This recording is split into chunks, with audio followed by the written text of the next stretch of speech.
Today we're going to look at the Battlestar Galactica Colonial Stellar Probe released by Mattel. Mattel released action figures and ships for Battlestar Galactica. Unfortunately, these ships were of a much smaller scale to the action figures, so the figures wouldn't sit in them. These ships have very tiny 2-inch little characters that sit in them. It's a bit disappointing as a child that you couldn't have a larger ship like you could with Star Wars, but you can't have everything. The Stellar Probe consisted of two main parts, a ship and a small sort of satellite thing with fold-out panels on it. All of the ships in the line, apart from the Cylon Raider, could be taken apart and built into different configurations. So here we have the Stellar Probe. You can pull off the front section, remove the middle tube, and stick the front back on it to make a smaller sort of Viper type ship. The same could be done with the back part, pulling various bits off and reconfiguring it how you saw fit. So we can take here the top of the satellite thing and put the satellite on the back of the engines. It gave you some sort of scope to design and build your own ships. This was fairly similar to the Micronauts line of toys, where you could pull the ships apart and rebuild them how you wanted.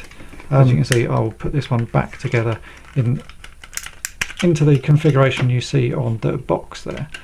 So main section back in, front section back on. The original release of all of the Battlestar Galactica ships, you were able to fire the missiles out of the wing sections here, but due to the death of a child, Mattel redesigned the ships so that the missiles stayed firmly in place and didn't really do anything. They were just a sort of minor feature in the toy. The box art is pretty nice, shows a good illustration of the ship flying in space.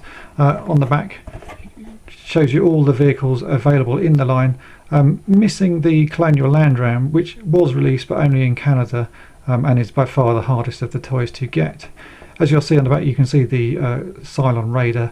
This is the only ship that doesn't pull apart, and so you can't sort of attach the various bits of the other ships to it. These toys are fairly straightforward and easy to find. There were a lot of them released, so you can easily pick them up on eBay.